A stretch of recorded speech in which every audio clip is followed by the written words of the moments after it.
सिंह बाली पश्चिम बंगाल में चुनाव प्रचार कर आए हैं और कांग्रेस को जिताने का दम रख रहे हैं। आज जम्मू पहुंचे हैं और इनसे बात करने की कोशिश करेंगे किस तरह से खेला होने वाला है पश्चिम बंगाल में। और साथ ही साथ ऑल इंडिया कांग्रेस कमेटी के सचिव हैं, सेक्रेटरी हैं, तो रघुवीर जी से बात करेंगे।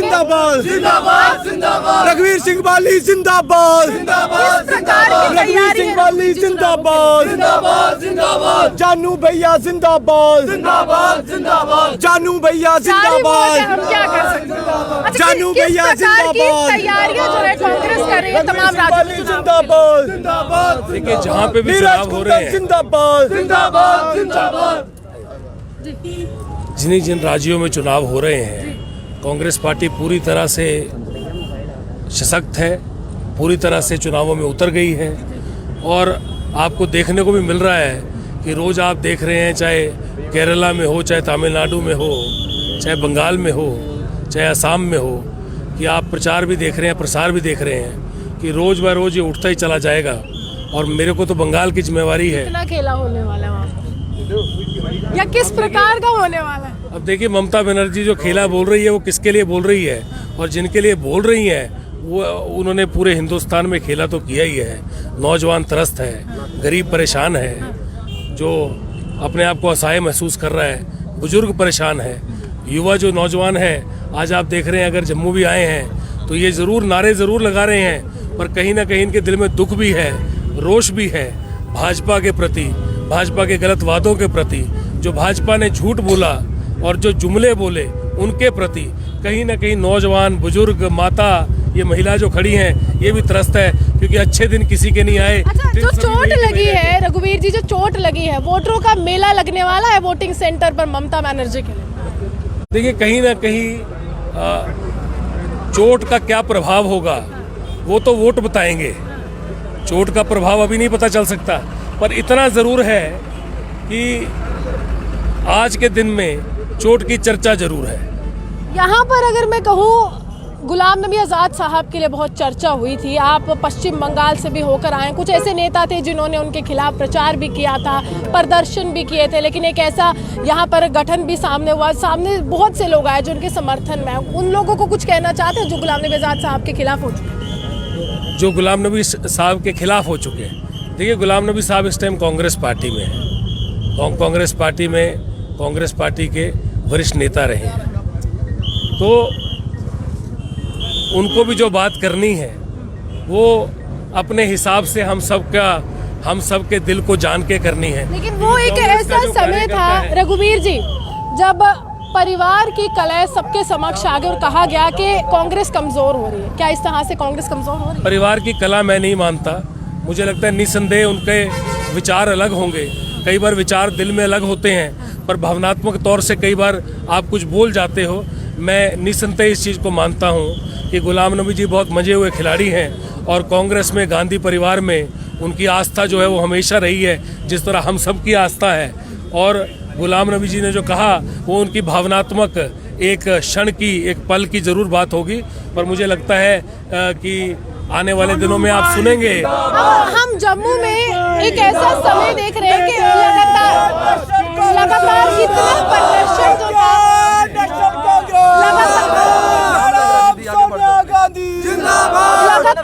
लगातार इतना प्रदर्शन पेट्रोल व डीजल के खिलाफ किसी ने नहीं देखा था राष्ट्र में, लेकिन जम्मू में कांग्रेस जो है लगातार जो है प्रदर्शन कर रही है और सदन में बयान भी आ रहे हैं। अब वित्त राज्य मंत्री कह रहे हैं कि अब हम जो है देश के विकास के लिए काम कर रहे हैं, इसलिए टैक्स में बढ़ोतरी हो रही है। मुझे आपका सवाल अच्छी तरह समझ नहीं आया।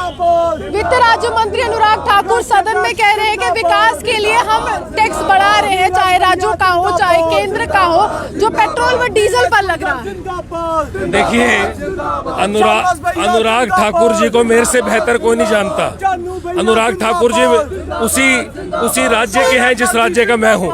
हमारे घर में 1 घंटे का फासला है। मैं जानता हूँ कि वो क्या कहते हैं और क्या करते हैं।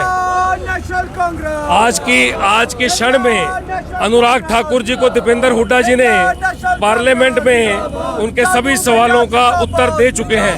मैं दोबारा वो उत्तर को रिपीट नहीं करूंगा।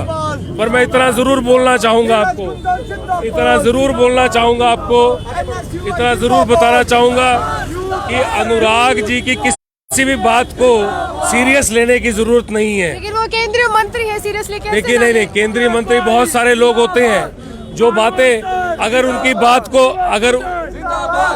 उनकी बात को आपको थोड़ी सी भी तवज्जो देनी हो तो आपको जाके सेंट्रल यूनिवर्सिटी देखनी पड़ेगी जो उनकी अपनी पार्लियामेंट में है, जिसको 15 साल पहले लगाया है, जिसके लिए वो रोज बोलते हैं कि डबल इंजन की सरकार है और मैं इस यूनिवर्सिटी को खड़ा कर दूंगा। जो वो बोलते हैं वो होता नहीं है। आज 15 साल हो गए वहीं पे खड़ी। अच्छे दिन आ गए देश के, क्या लगता है या आपके कार्यकाल में आएंगे? आप खुद देखिए कि कितने अच्छे दिन आए। आपकी जिंदगी पहले क्या थी, 10 साल पहले, आज क्या है, अपने आप से पूछेंगे तो पता चलेगा कि ये वही दिन। कांग्रेस के अच्छे दिन आएंगे ये लगातार केंद्र आपको घेर रहा है। कांग्रेस के दिन जो थे पहले भी लोगों के लिए संघर्ष के थे, लोगों की पीड़ा को अपनी पीड़ा मानने के थे, लोगों की दुविधा को अपनी दुविधा मानने के थे, लोगों के काम को अपना काम मानने के थे। आम जनता का हाथ अपने कांग्रेस के हाथ में उसको मानने में थे। उसके अलावा कांग्रेस के अच्छे दिन किसी भी चीज़ से नहीं होते। लोगों का जब उद्धार होता है वही श्री राहुल गांधी जी का सपना है, उसी सपने को आगे लेके चलिए साफ तौर पर नीरज जी भी यहाँ पर है, उनसे बात करने की कोशिश करेंगे और इनसे जानने की कोशिश करेंगे किस प्रकार की राजनीति जो है वो कांग्रेस की रहने वाली है और किस प्रकार कांग्रेस जो है आगे हामी भरकर यहाँ पर आएंगे। नीरज जी जम्मू आए हैं, लेकिन ये चोट कैसे लगी? पहले मैं आपका हाल जानना चाहूँ क्योंकि सोशल मीडिया तो जानती है, अब जम्मू की जनता को बता दें। देखिए, ये चोट मुझे आज से 10 दिन पहले एक उड़ीसा में एक प्रदर्शन था, तो जहाँ पे पुलिस के द्वारा लाठीचार्ज किया गया और हम इसी तरीके से युवाओं और छात्रों की आवाज़ उठा रहे हैं और देश भर में भाजपा की जो पुलिस है ये हमें जो तोहफे के तौर में है ये दे रहे हैं। यानी चोट दे रही है आप। तो लोगों का वोट क्या चोट देगा लगातार जो है भाजपा? हमारा सिर्फ एक मकसद है, हमारा मकसद ये है कि हम इस देश के छात्रों की, इस देश के युवाओं की जो आवाज़ है वो उठाते रहें। हम इस अपेक्षा से काम नहीं कर रहे कि वो वोट हमें दे। बेरोजगारी बहुत बढ़ रही है। बिल्कुल, देखिए बेरोजगारी जो है, आज मैं आपको बताऊंगा कि आज़ाद भारत के ये इतिहास में सबसे ज़्यादा बेरोजगारी अगर है तो वो आज है। तो आज बेरोजगारी का मुद्दा जो है पूरे देश भर में जो है छात्रों का और युवाओं का मुद्दा है। 2 करोड़ रोजगार देने का बात मोदी जी ने हर साल किया था। 2 करोड़ नौकरियां देना तो बड़ी दूर की बात रही।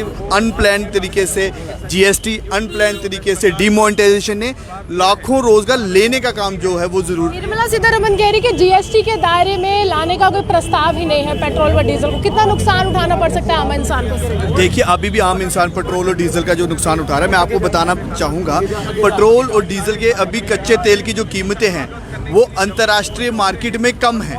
उसके बावजूद पेट्रोल डीजल जब महंगा मिल रहा है तो इससे केवल मुझे और आपको जब मोटरसाइकिल गाड़ी चलाते हैं उस पर फ़र्क नहीं पड़ता। खाने पीने के पदार्थ, दवाइयों के जो हम सेवन करते हैं वो, खाने पीने की गैस सिलेंडर, सब चीज़ें जब महंगी होती है तो एक आम मजलूम आदमी जो है उसके लिए एक अपनी ज़िंदगी बिताना मुश्किल हो जाता है। आज कोरोना के इस काल में जब हमारा जब जीना जो है वो मुश्किल हो चुका था, हम अपेक्षा कर रहे थे कि सरकार पेट्रोल डीजल के दाम कम करके आम जनता को राहत देगी, परंतु उल्टा पेट्रोल और डीजल के दाम को बढ़ाकर आम जनता के पेट पर लात कर मारने का काम जो है ये सरकार कर रही है। कौन कौन सी ऐसी मुहिम है जो कांग्रेस सोशल मीडिया के माध्यम से चला रही है? एक तो हमने भी देखी और बहुत ज़्यादा सहयोग आपको मिला कि जॉब दो मोदी सरकार, अनएम्प्लॉयमेंट का रजिस्टर। इसके बाद कौन सी नई कड़ी जुड़ने? देखिए, एक NSUI नहीं, एक देश भर में एक कैंपेन हम लोगों ने लॉन्च की है जिसका नाम है नौकरी दो या डिग्री वापस दो।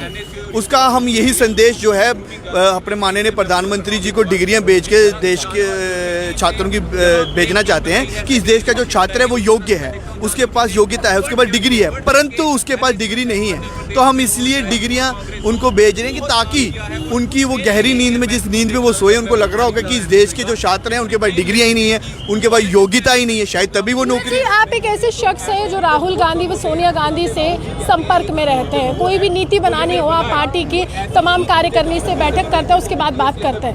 राहुल गांधी व सोनिया गांधी जम्मू कश्मीर को किस नज़र से देखते हैं? अगर विधानसभा के चुनाव आते हैं, किस प्रकार की तैयारियां? देखिए, सबसे पहले तो मैं आपको बताना चाहूँगा, मैं एक सबसे छोटा सा कार्यकर्ता हूँ कांग्रेस पार्टी का, और राहुल जी हो, सोनिया गांधी जी हो, कांग्रेस पार्टी का हमेशा से सॉफ्ट कॉर्नर जो है जम्मू कश्मीर के लिए, प्रदेश के लिए रहा है। अभी आप देखेंगे आज इस हमारे प्रदेश को, पहले तो इतिहास में पहला ऐसा हुआ कि प्रदेश से यूनियन टेरिटरी बनाया गया, और उस यूनियन टेरिटरी के बाद कोई भी यहाँ पे जो रहने वाले व्यक्ति हैं, कोई भी खुश नहीं है इससे। वो चाहे छात्र वर्ग हो, वो चाहे आप देखिए अब तो वो वाइन, सभी जो रोज़गार देना तो बड़ी दूर की बात रही थी, इसमें बेरोज़गारी जो है हमारी यूनियन टेरिटरी में जो है बढ़ा दी गई है।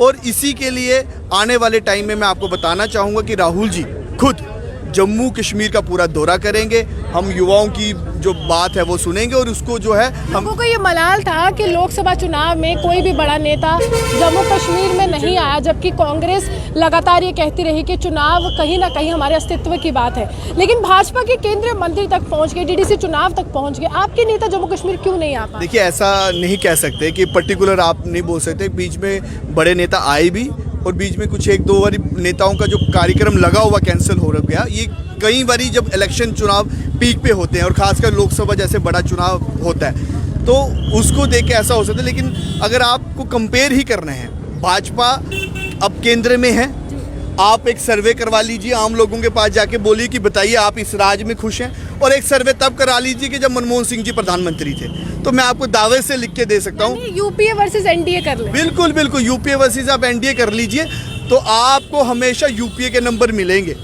आपको जो भी बनाई हुई स्कीमें हैं, PAMMS, prime minister special scholarship scheme, ये स्पेशल जो है उस टाइम पे यूपीए सरकार ने हमारे छात्रों के लिए लेके आई थी कि जो गरीब, मेरे तरीके से जो आम परिवार का जो छात्र है वो शिक्षा जो है ले सके। चलिए, साफ तौर पर नीरज जी हमारे साथ हैं।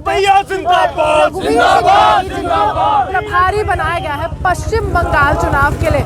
पश्चिम बंगाल कहीं ना कहीं भाजपा के लिए एक मुख्य केंद्र भी रह रहा है, क्योंकि ममता बनर्जी लगातार हमले बोल रही हैं, प्रचार प्रसार चल रहा है, लेकिन आगे आने वाला समय जिस तरह से चुनावों का है और तारीखों का ऐलान इलेक्शन कमीशन ऑफ इंडिया ने कर दिया है, देखना दिलचस्प होगा कि किसके सर पर ताज जो है मुख्यमंत्री का सजेगा। वह युवा जो है आज का क्या चाहता है, वोटरों के तौर पर जो फर्स्ट वोटर होने वाला है, या फिर मैं कहूँ जो साइलेंट वोटर। फर्स्ट वोटर वो है जो पहली बार यहाँ पर हामी भर रहा है चुनाव में, और साइलेंट वोटर महिलाओं को कहा जाता है। वो किस प्रकार से आगे आते हैं, जीत का परचम लहराते हैं, उस नेता को चुनते हैं जिसको मुख्यमंत्री कहते हैं। आप यूँ ही बने रहे हमारे साथ, देखते रहिए न्यूज़ नाउ जम्मू से रूहानी।